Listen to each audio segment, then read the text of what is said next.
ഇന്നലെ നമ്മൾ അമ്പാടിനോട് ടാറ്റയൊക്കെ പറഞ്ഞിട്ട് ഇറങ്ങിയില്ലേ. അപ്പോൾ അവിടുന്ന് നേരെ വന്നത് മാമലശ്ശേരി എന്ന് പറയുന്ന സ്ഥലത്തേക്കാട്ടോ. ഇത് ഞങ്ങളുടെ അച്ചാച്ചൻ്റെ വീടാണ്.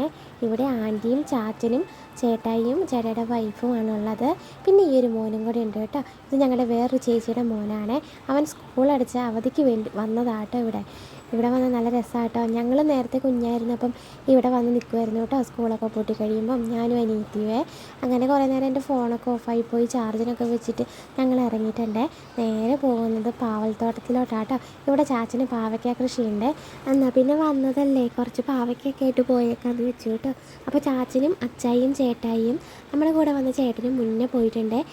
ഇവനും പുറകെ ആട്ടോ പോയത്. ഇവൻ എന്നോട് പറഞ്ഞു, ചേച്ചി എനിക്ക് കുറച്ച് പടം വരച്ച് തരുമെന്ന് കേട്ടോ. അങ്ങനെ അവന് കുറച്ച് പടമൊക്കെ വരച്ചു കൊടുത്തു. അതുകൊണ്ട് ഞങ്ങൾ ബൈക്കോട്ടായി പോയേ. ഇവനാണെങ്കിൽ എന്നെ ഇടയ്ക്ക് ചേച്ചിന്നും ആൻറ്റീന്നും മാമീന്നും എല്ലാം വിളിക്കുന്നുണ്ട്. ഏതാ എന്നൊന്നും അവന് തന്നെ അറിയത്തില്ല. അങ്ങനെ ഞങ്ങൾ പറമ്പിലോട്ട് പോവുകയാണേ. ഇത് പടവലങ്ങയാട്ടോ. ഇവനാണ് കേട്ടോ എനിക്ക് വഴി കാണിച്ച് മുന്നേ പോകുന്നത്. അപ്പോൾ ഈ ചുറ്റിലും കാണുന്നത് പാവൽ കൃഷിയൊക്കെയാണ്. ഇത് കുറേ ആയതുകൊണ്ട് എല്ലാം കഴിഞ്ഞ് ഉണങ്ങിപ്പോവാനൊക്കെ ആയെന്ന് തോന്നുന്നു.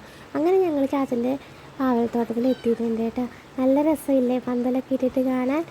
നമുക്ക് മുന്നേ വന്നവർ ഇതിനകത്തുണ്ട് കേട്ടോ. അവർ പാവയ്ക്കെല്ലാം പറിക്കാൻ തുടങ്ങിയിട്ടുണ്ട്. അങ്ങനെ ഇതിനകത്ത് കയറി കഴിഞ്ഞാൽ നല്ല ഭംഗിയായിട്ടോ കാണാൻ വേണ്ടിയിട്ട്. അങ്ങനെ കുറേ ദൂരം ഉണ്ട് കേട്ടോ ഇതുപോലെ പന്തലിട്ടിട്ട്. പാവയ്ക്കെല്ലാം തീരാനായെന്ന് തോന്നുന്നേ. പിന്നെ ഇതിൻ്റെ മേലെയൊക്കെ ഉണ്ട് ഓരോന്നിങ്ങനെ ഒളിഞ്ഞ് കിടന്നിട്ട്. അതൊക്കെ നമ്മളെടുത്ത് പറിച്ചെടുക്കുന്നുണ്ട് കേട്ടോ. ഇത് വീട്ടിൽ കൊണ്ടുപോയി വാട്ടിയിട്ട് ഉണങ്ങി ഇടാൻ വേണ്ടിയിട്ടാണ്.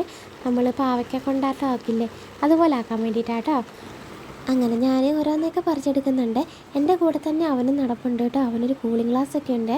അത് ആൻറ്റി ടൂറ് പോയിട്ട് വന്നപ്പോൾ മേടിച്ചുകൊണ്ട് കൊടുത്തതാണ് കേട്ടോ. അതിപ്പോൾ ഊരുന്നും കൂടിയില്ല. അങ്ങനെ അതൊക്കെ വെച്ചുകൊണ്ട് അവൻ അതിൽ നടപ്പുണ്ട്. അച്ചായിയും അതിൻ്റെ ഇടയ്ക്ക് കൂടെ പറിക്കുന്നുണ്ട് കേട്ടോ പാവയ്ക്ക. എല്ലാവരും പറിക്കുന്നുണ്ട്. ഒരു സൈഡിൽ ചേട്ടായിയുണ്ട്, അച്ചായിയുണ്ട്, നമ്മുടെ കൂടെ വന്ന ചേട്ടനുണ്ട്, ഞാനുണ്ട്, പിന്നെ അച്ചാച്ചനും ഉണ്ട് കേട്ടോ. അങ്ങനെ അതൊക്കെ പറിച്ചുകൊണ്ട് നടപ്പുണ്ട്. അവനത് ആ പുറകെ തന്നെ നടക്കുന്നതാണ്ട. അവൻ ഓരോന്നൊക്കെ കാണിച്ച് നടക്കുന്നതാണ്. അപ്പോൾ ഇത്രയും നമ്മൾ പറിച്ചിട്ടുണ്ട്. അപ്പുറം സൈഡിൽ വേറെയും പറിച്ചിട്ടുണ്ട് കേട്ടോ.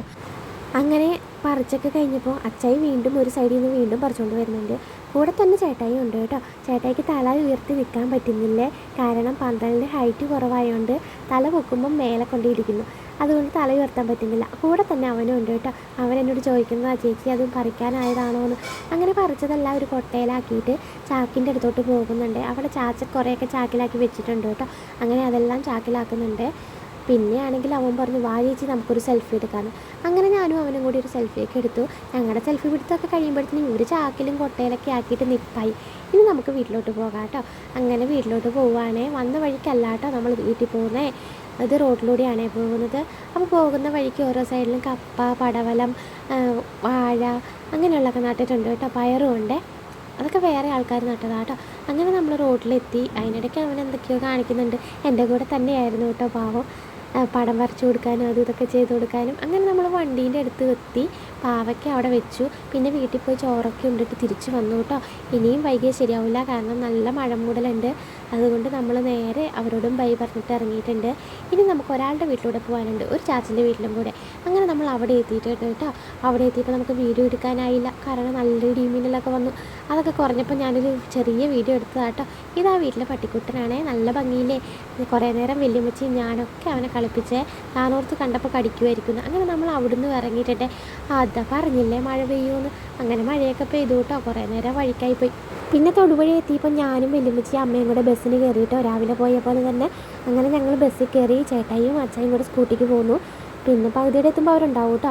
അങ്ങനെ ബസ്സിൽ കയറിയപ്പോൾ ആരുമില്ല കേട്ടോ, നമ്മൾ മാത്രം. കുറേ ദൂരം ഉണ്ടായിരുന്നു ആൾക്കാർ, ജോലിക്കൊക്കെ പോയവർ. പിന്നെ വന്നപ്പോൾ ആരുമില്ല, ബസ്സുകാരും ഞങ്ങളും മാത്രം. അങ്ങനെ നല്ല അടിപൊളി പാട്ടൊക്കെ കേട്ട് ഞങ്ങൾ ബസ്സിൽ നേരെ വീട്ടിലോട്ട് വന്നു കേട്ടോ.